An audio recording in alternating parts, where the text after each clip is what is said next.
Well folks, we're back at Avon Meads in Brislington, Bristol. We're here to watch J.J. Abrams' third Star Trek movie, and this will be the last one to feature Anton Yelchin as Chekhov, as we know about the rather tragic events that occurred very recently, where, you know, I'm not going to go into details because that's not what we're here to do, but all I'm going to say is, fine actor, taken too soon, and so young.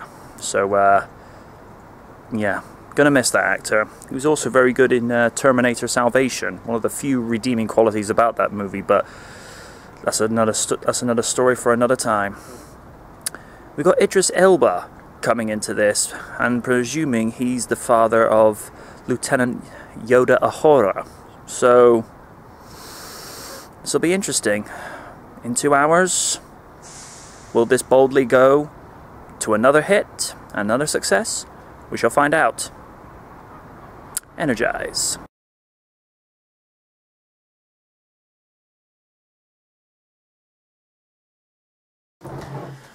Okay, welcome to the spoiler review of Beyond. So, if you've come onto this by accident thinking this is the spoiler-free review, I'll give you 5 seconds to stop the video and go to the spoiler-free review, which you can see in the description. So, let's wait a couple of seconds. The writing was great. I like the idea in this where Kirk is at a level of contemplation where he's at an age where he's a little bit older than what his father was. He's been a Starfleet captain much longer than his father. And I think he's just sort of, you know, what do I do? And with the offer that he's given of, I think it's Vice Admiral of Starfleet, he's not really content with the idea of settling down and doing something where there's no risks, there's no flying a ship. You know, he's not cut out for that. And I like in this movie that the movie acknowledges that the original Spock has passed on. And I think to try and recast that role, it just wouldn't be right, because Spock Prime, as he's known as, I think from the original, Leonard Nimoy, there was no one else. You know, he was the guy. And the same thing with his small appearance in Star Trek Into Darkness, with a badass performance from Benedict Cumberbatch as Khan. You know, even for the little amount of time that Leonard was on screen for that, you know, he knocked it out of the park. But then again, this is Leonard Nimoy as Spock. As Spock for, you know, the classic Star Trek, there is no one greater. With Zachary Quinto, I like to think of him as young Leonard Nimoy. As the little nuances, the little quirks, even the, you know, things like down to like the eyebrow movement, or whenever they go, fascinating. And it's just the speech patterns, it's like, you're good. And what I like as a nice Easter egg from this is when you see Spock Prime's picture with the original crew of the Enterprise, with the original Chekhov, the original Scotty, Kirk, and Lieutenant Uhura. I like that they gave that nod and throwback to the original, as if to say, you know, even from the producer's standpoint, it's like, you know, we haven't forgotten where this franchise came from. And I don't know where Paramount got this idea this one would be less Trek. I thought this was Star Trek being Star Trek. That's just me. I'm going to get into performances more. Chris Pine, as I mentioned, I think he turned in a fantastic performance where you can tell the guy has seasoned a little bit, but there's still this little bit of a reckless side to him. You know, the want to go and take risks, even though he knows a little better now. Carl Urban as Bones, I love this guy. You know, his performance as this cynical, working stiff mentality where he's put into these positions he doesn't want to be in. Is like, how can you not like this guy? Simon Pegg, he's just priceless as Scotty. I think he's maybe a little bit more pedantic than the James Doohan version.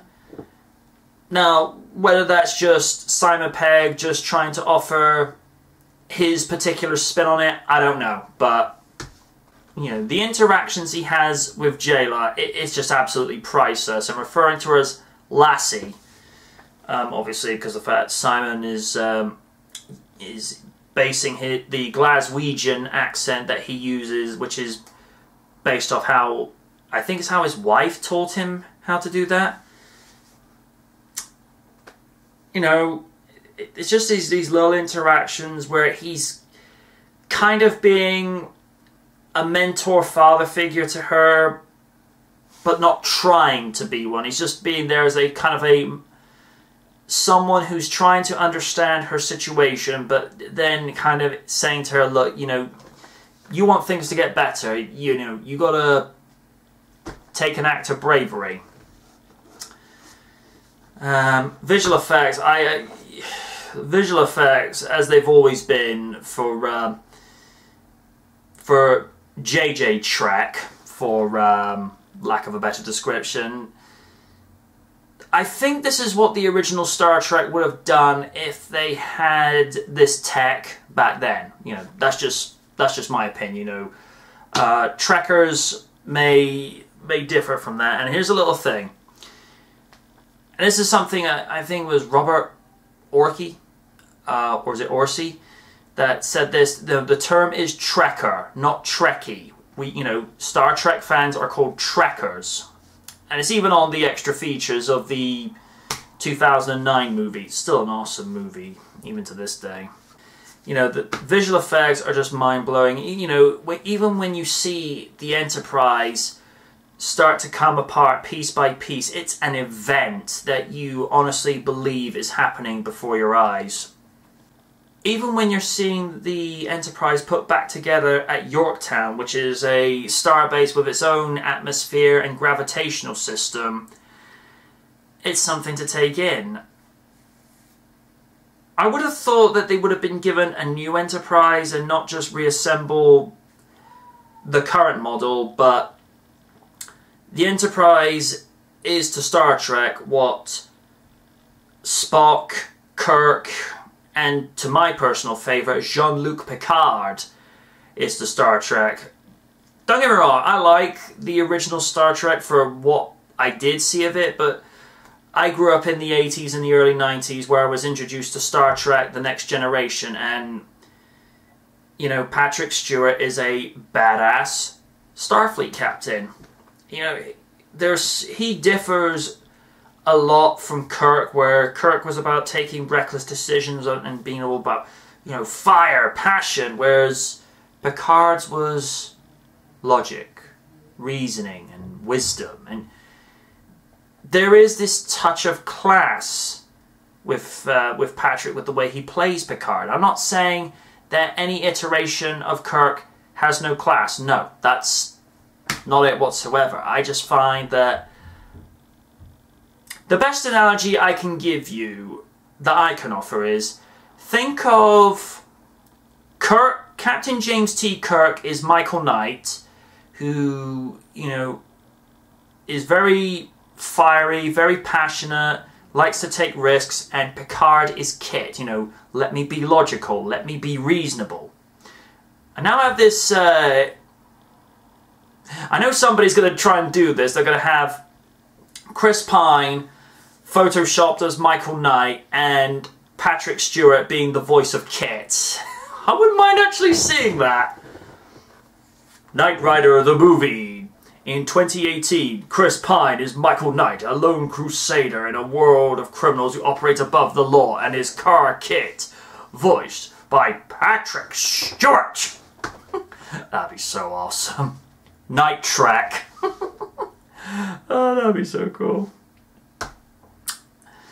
I think everybody turned in a good performance with regards to John Cho and Zoe Saldana as Sulu and Uhura respectively, but I felt like their screen time was diminished somewhat from the previous movies. Now, it's been a few years since I've seen them, and I probably will go watch the first JJ Trek movie after I'm done with this, but it felt like they were not as involved as they once were. I know Uhura was trying to get over to Krull, who is really just a Starfleet captain played by Idris Elba, who seems to have found the fountain of eternal youth. We'd like some of that, please. And he is basically a former soldier from just before Starfleet was created. So we're talking like eons before Kirk was even born. And it's seeing how he feels as though he's been betrayed and abandoned, and he feels as though unity is mankind's weakness and there needs to be conflict. Whereas, you know, humanity at that stage, as it's suggested in this narrative with the story, is that humanity has done away with global conflict on Earth and has forged alliances with neighboring planets in the star system. It's like, no, we don't want interstellar war. We want everybody to get along with each other. You know, that's the whole idea. That's why the Federation was created. And here's the thing, the movie didn't feel like 2 hours.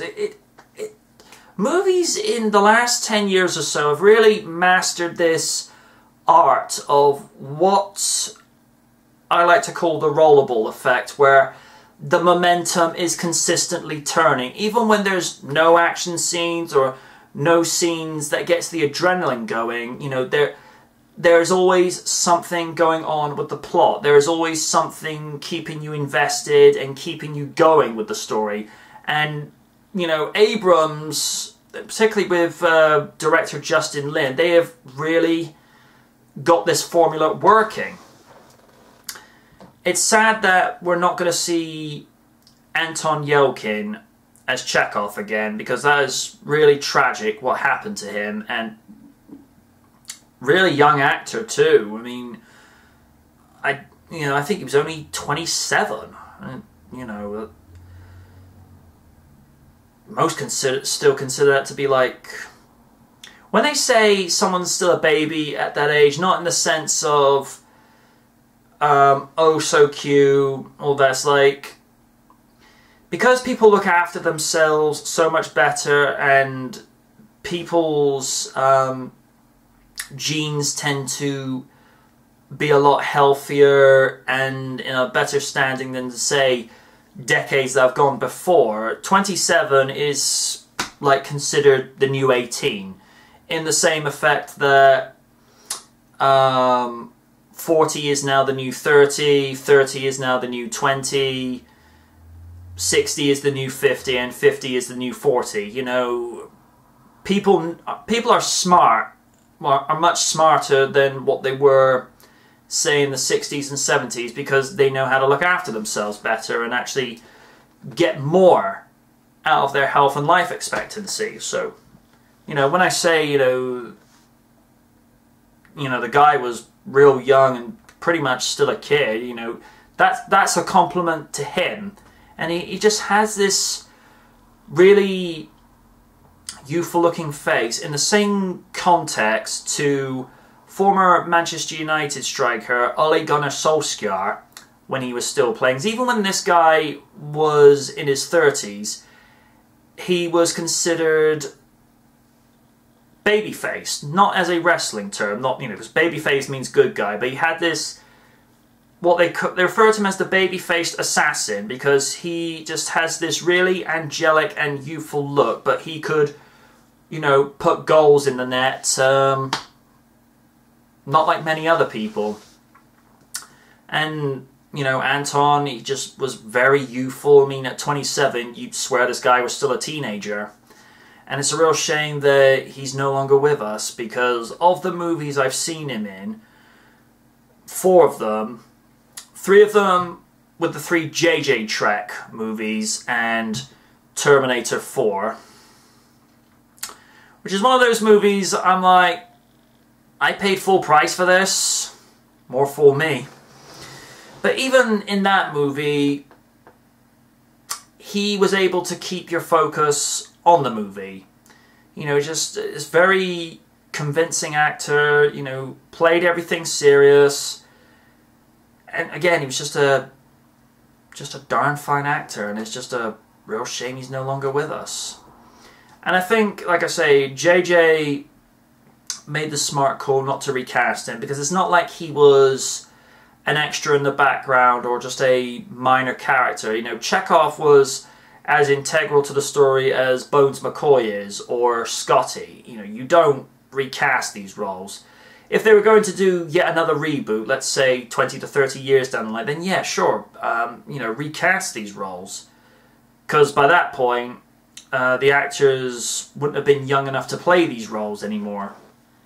But as things stand for the 4th movie, I think it's best just to do as they did for Paul Walker in the Fast and Furious movies, just retire the character. Don't kill the character off, just retire it. And that's probably the most respectful way to do it. I will touch on Idris Elba's performance as Captain Edison.